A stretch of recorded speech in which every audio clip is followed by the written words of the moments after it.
మనతో మాట్లాడడానికి BJP deputy floor leader MLA Payal Shankar ఉన్నారు. ఒకసారి తాజా రాజకీయ పరిస్థితులకు సంబంధించి ఆయనతో మాట్లాడించేటువంటి ప్రయత్నం చేద్దాం. సార్ పాయల్ శంకర్ గారు నమస్కారం. అబ్బో ఇక్కడ కేజీ చీరలు కొంటే అర కేజీ చీరలు ఫ్రీ అంట. మంగళ్య షాపింగ్ మాల్, కేజీల్లో సేల్, టన్నుల్లో ఆనందం. మీ మీద వరుస కథనాలు, భూ కబ్జా చేసిండ్రని, 10,000 కోట్ల వరకు కుంభకోణం చేసిందని, ఆదిలాబాద్ ఎమ్మెల్యే అక్రమ సంపాదనని, మీ భార్య పేరు మీద భూమి అసైన్ భూమి రిజిస్ట్రేషన్ చేసి ఇట్లాంటి వార్తలు అన్నిటి వస్తున్నాయి. ఏం చెప్తారు సార్, అసలు ఏం జరిగింది? నేటు 180 కోట్లతోని పేపర్ని కొనుక్కొని నా భార్య పేరు మీద చేయలేదు. 100 కోట్ల రూపాయల టీ న్యూస్ పెట్టి ప్రభుత్వం నుంచి అప్పనంగా 500 కోట్లు యాడ్లు తీసుకొని నా భార్య పేరు మీద చేయలేదు. నాకు లీగల్గా ఉన్నటువంటి సంపాదనతోని, ఇన్కమ్ ట్యాక్స్లో చూపించినటువంటి డబ్బుతోని ఎక్కడో దగ్గర ఇల్లు కట్టుకోవడానికి, మిగతా అవసరాల కొరకు ప్లాట్లు కొనుక్కుంటే దాంట్లో తప్పేముంది? గత 10 ఏళ్ళు ఈ రాష్ట్రాన్ని పాలించినటువంటి వాళ్ళు ఆదిలాబాద్ అభివృద్ధిని ఈరోజు చూడలేక, కేంద్ర ప్రభుత్వం ఈరోజు ఆదిలాబాద్లో ఇండస్ట్రియల్ పార్క్, అదేవిధంగా ఎయిర్పోర్టు, ఇండస్ట్రియల్ పార్కు రాష్ట్ర ప్రభుత్వం సహకారం తీసుకొని అక్కడ ఏర్పాటు చేస్తున్నటువంటి తరుణంలో ఎక్కడ ఆదిలాబాదులో పాయల్ శంకర్కు మంచి పేరు వస్తుందో దానికన్నా ముందే ఏదో ఒక గందరగోళం సృష్టించాలన్నటువంటి ఆలోచనతోని ఆ దొర 10 ఏళ్ళు ఈ రాష్ట్రాన్ని పాలించినటువంటి కేసీఆర్ గారి కొడుకైనటువంటి కేటీఆర్ ఒక దురహంకారంతో ఒక పత్రికలో, వాళ్ళ కరపత్రమైనటువంటి పత్రికల్లో 400 కోట్ల రూపాయల విలువగల భూమి ప్రభుత్వం సేకరిస్తే దానిలో 10,000 కోట్ల రూపాయల అవినీతి జరిగిందని వార్తలు రాయించారు. ఆ వార్తల మీద నేను ఆదిలాబాద్ కోర్టును ఆశ్రయించిన. తప్పకుండా ఒక్కొక్కరి మీద ఏ తప్పుడు వార్తలైతే రాసి ఒక బీసీ బిడ్డని ఈ సమాజంలో తప్పుగా చిత్రీకరించేటటువంటి ప్రయత్నం చేసినరో తప్పకుండా దానికి వాళ్ళు చేసినటువంటి తప్పుకు శిక్ష పడాల్సిందే. ఈరోజు కష్టపడి ఎదిగినాం. తండ్రి పేరుతోని ఈరోజు రాజకీయాలలోకి రాలేదు, లేదా అహంకారంతోనే రాజకీయం రాలేదు. ఈ సందర్భంగా నేను చెప్పదలుచుకున్న కేటీఆర్, నీ తండ్రి ఎమ్మెల్యే అయిండు, నీ తండ్రి మంత్రిగా ఉండే, నీ తండ్రి కేంద్ర మంత్రిగా ఉండే కాబట్టి నీకు అవకాశం వచ్చిందేమో. కానీ నేను సర్పంచ్ స్థాయి నుంచి సర్పంచ్గా, ఎంపీటీసీగా, జడ్పీటీసీగా ఈ రకంగా రాజకీయాల్లో అంచెలంచెలుగా ఎదుగుతూ రాష్ట్ర శాసనసభలో అడుగుపెట్టిన. ఒకసారి నీకు మాట్లాడడానికి, రాతలు రాయించడానికి నీకు ఎస్సీ, ఎస్టీ, బీసీలు తప్ప మిగతా నీ బంధువులు దొరకరా? నీకు ఇస్తా ఆధారాలు రాస్తావా? ఎక్కడెక్కడ ఏమేమి జరిగిందో ఉన్నది. మా దగ్గర కూడా సమాచార వ్యవస్థ ఉన్నది. మా దగ్గర సమాచార వ్యవస్థ ఉన్నది, ఇస్తాం, ఆధారాలతో సహా ఇస్తాం. నేనైతే కేంద్ర ప్రభుత్వ సంస్థలకు కూడా ఇప్పటికే కొంత సేకరించిన, ఇంకా మిగతా సేకరిస్తా. కేంద్ర ప్రభుత్వ సంస్థలకు కూడా తగినన్ని ఆధారాలు త్వరలో సమర్పించబోతా ఉన్నా. ఎదుగుతున్నటువంటి బీసీలను చూసి అక్కసుతో బదులు కొంత ప్రేమ చూపించే ప్రయత్నం చేయాలి. మీకున్నటువంటి అనుభవం ఏమన్నా ఉంటే దాన్ని అభివృద్ధిలో ఎలా మలుచుకోవాలో చెప్పేటటువంటి ప్రయత్నం చేయాలి. ఈరోజు ఆదిలాబాద్ బాగుపడితే చూసి ఓర్వలేనటువంటి కొందరు ఆ రకమైనటువంటి వార్తలు రాయించే ప్రయత్నం చేస్తున్నారు.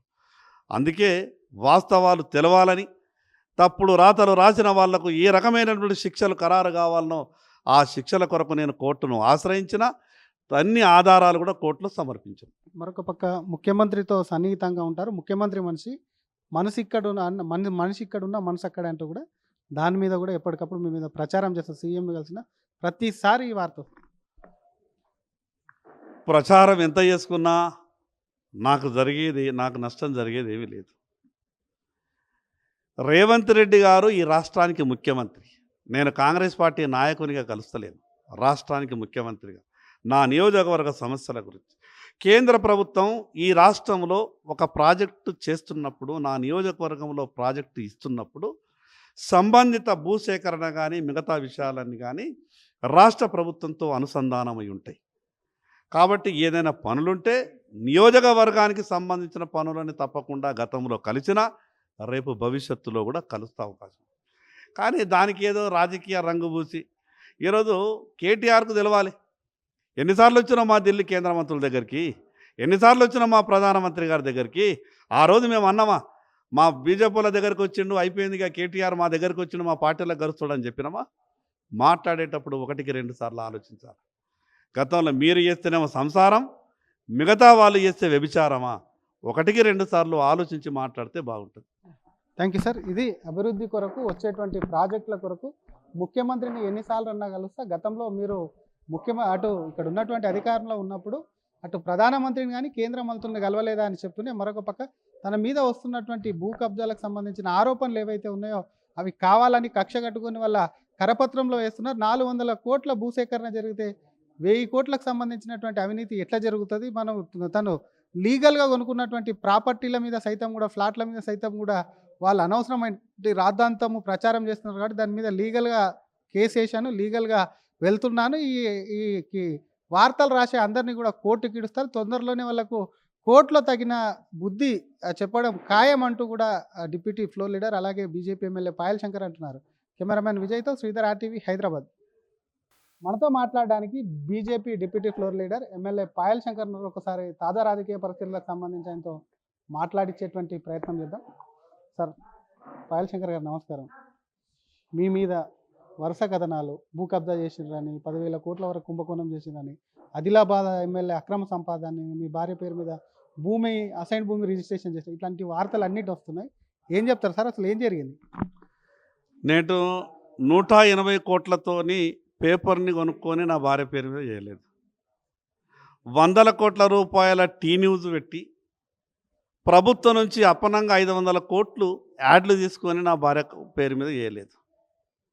నాకు లీగల్గా ఉన్నటువంటి సంపాదనతోని, ఇన్కమ్ ట్యాక్స్లో చూపించినటువంటి డబ్బుతోని ఎక్కడో దగ్గర ఇల్లు కట్టుకోవడానికి, మిగతా అవసరాల కొరకు ప్లాట్లు కొనుక్కుంటే దాంట్లో తప్పేముంది? గత 10 ఏళ్ళు ఈ రాష్ట్రాన్ని పాలించినటువంటి వాళ్ళు ఆదిలాబాద్ అభివృద్ధిని ఈరోజు చూడలేక, కేంద్ర ప్రభుత్వం ఈరోజు ఆదిలాబాద్లో ఇండస్ట్రియల్ పార్క్, అదేవిధంగా ఎయిర్పోర్టు, ఇండస్ట్రియల్ పార్కు రాష్ట్ర ప్రభుత్వం సహకారం తీసుకొని అక్కడ ఏర్పాటు చేస్తున్నటువంటి తరుణంలో ఎక్కడ ఆదిలాబాదులో పాయల్ శంకర్కు మంచి పేరు వస్తుందో దానికన్నా ముందే ఏదో ఒక గందరగోళం సృష్టించాలన్నటువంటి ఆలోచనతోని ఆ దొర 10 ఏళ్ళు ఈ రాష్ట్రాన్ని పాలించినటువంటి కేసీఆర్ గారి కొడుకైనటువంటి కేటీఆర్ ఒక దురహంకారంతో ఒక పత్రికలో, వాళ్ళ కరపత్రమైనటువంటి పత్రికల్లో 400 కోట్ల రూపాయల విలువగల భూమి ప్రభుత్వం సేకరిస్తే దానిలో 10,000 కోట్ల రూపాయల అవినీతి జరిగిందని వార్తలు రాయించారు. ఆ వార్తల మీద నేను ఆదిలాబాద్ కోర్టును ఆశ్రయించిన. తప్పకుండా ఒక్కొక్కరి మీద ఏ తప్పుడు వార్తలైతే రాసి ఒక బీసీ బిడ్డని ఈ సమాజంలో తప్పుగా చిత్రీకరించేటటువంటి ప్రయత్నం చేసినరో తప్పకుండా దానికి వాళ్ళు చేసినటువంటి తప్పుకు శిక్ష పడాల్సిందే. ఈరోజు కష్టపడి ఎదిగినాం. తండ్రి పేరుతోని ఈరోజు రాజకీయాలలోకి రాలేదు, లేదా అహంకారంతోనే రాజకీయం రాలేదు. ఈ సందర్భంగా నేను చెప్పదలుచుకున్న కేటీఆర్, నీ తండ్రి ఎమ్మెల్యే అయిండు, నీ తండ్రి మంత్రిగా ఉండే, నీ తండ్రి కేంద్ర మంత్రిగా ఉండే కాబట్టి నీకు అవకాశం వచ్చిందేమో. కానీ నేను సర్పంచ్ స్థాయి నుంచి సర్పంచ్గా, ఎంపీటీసీగా, జడ్పీటీసీగా ఈ రకంగా రాజకీయాల్లో అంచెలంచెలుగా ఎదుగుతూ రాష్ట్ర శాసనసభలో అడుగుపెట్టిన. ఒకసారి నీకు మాట్లాడడానికి, రాతలు రాయించడానికి నీకు ఎస్సీ, ఎస్టీ, బీసీలు తప్ప మిగతా నీ బంధువులు దొరకరా? నీకు ఇస్తా ఆధారాలు రాస్తావా? ఎక్కడెక్కడ ఏమేమి జరిగిందో ఉన్నది. మా దగ్గర కూడా సమాచార వ్యవస్థ ఉన్నది. మా దగ్గర సమాచార వ్యవస్థ ఉన్నది, ఇస్తాం, ఆధారాలతో సహా ఇస్తాం. నేనైతే కేంద్ర ప్రభుత్వ సంస్థలకు కూడా ఇప్పటికే కొంత సేకరించిన, ఇంకా మిగతా సేకరిస్తా. కేంద్ర ప్రభుత్వ సంస్థలకు కూడా తగినన్ని ఆధారాలు త్వరలో సమర్పించబోతా ఉన్నా. ఎదుగుతున్నటువంటి బీసీలను చూసి అక్కసుతో బదులు కొంత ప్రేమ చూపించే ప్రయత్నం చేయాలి.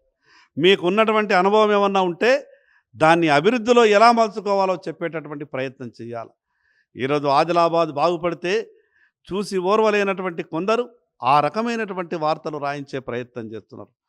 అందుకే వాస్తవాలు తెలవాలని, తప్పుడు రాతలు రాసిన వాళ్లకు ఏ రకమైనటువంటి శిక్షలు ఖరారు కావాలనో ఆ శిక్షల కొరకు నేను కోర్టును ఆశ్రయించిన అన్ని ఆధారాలు కూడా కోర్టులో సమర్పించాను. మరొక పక్క ముఖ్యమంత్రితో సన్నిహితంగా ఉంటారు. ముఖ్యమంత్రి మనసు ఇక్కడ ఉన్న మనిషి ఇక్కడ ఉన్న మనసు అక్కడ అంటూ కూడా దాని మీద కూడా ఎప్పటికప్పుడు మీ మీద ప్రచారం చేస్తారు. సీఎంను కలిసిన ప్రతిసారి ఈ వార్త వస్తుంది.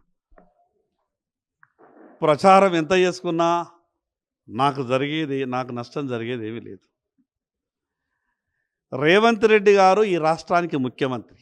నేను కాంగ్రెస్ పార్టీ నాయకునిగా కలుస్తలేను, రాష్ట్రానికి ముఖ్యమంత్రిగా నా నియోజకవర్గ సమస్యల గురించి.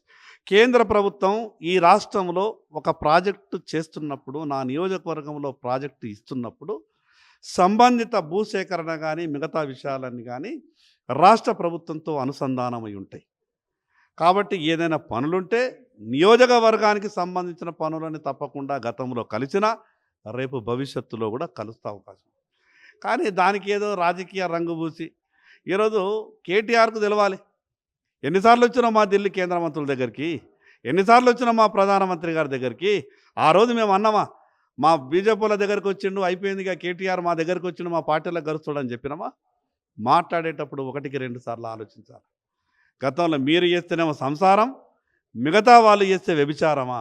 1-2 సార్లు ఆలోచించి మాట్లాడితే బాగుంటుంది. Thank you sir. ఇది అభివృద్ధి కొరకు వచ్చేటువంటి ప్రాజెక్టుల కొరకు ముఖ్యమంత్రిని ఎన్నిసార్లు అన్నా కలుస్తా. గతంలో మీరు అటు ఇక్కడ ఉన్నటువంటి అధికారంలో ఉన్నప్పుడు అటు ప్రధానమంత్రిని కానీ కేంద్ర మంత్రుల్ని కలవలేదా అని చెప్తూనే మరొక పక్క తన మీద వస్తున్నటువంటి భూ కబ్జాలకు సంబంధించిన ఆరోపణలు ఏవైతే ఉన్నాయో అవి కావాలని కక్ష కట్టుకుని వల్ల కరపత్రంలో వేస్తున్నారు. 400 కోట్ల భూసేకరణ జరిగితే 1000 కోట్లకు సంబంధించినటువంటి అవినీతి ఎట్లా జరుగుతుంది? తను లీగల్గా కొనుక్కున్నటువంటి ప్రాపర్టీల మీద సైతం కూడా, ఫ్లాట్ల మీద సైతం కూడా వాళ్ళు అనవసరమైన రాద్ధాంతము ప్రచారం చేస్తున్నారు కాబట్టి దాని మీద లీగల్గా కేసు వేసాను, లీగల్గా వెళ్తున్నాను. ఈ వార్తలు రాసే అందరినీ కూడా కోర్టుకి ఇడుస్తారు. తొందరలోనే వాళ్ళకు కోర్టులో తగిన బుద్ధి చెప్పడం ఖాయం అంటూ కూడా డిప్యూటీ ఫ్లోర్ లీడర్ అలాగే బీజేపీ ఎమ్మెల్యే పాయల్ శంకర్ అంటున్నారు. కెమెరామెన్ విజయ్తో శ్రీధర్, RTV, హైదరాబాద్.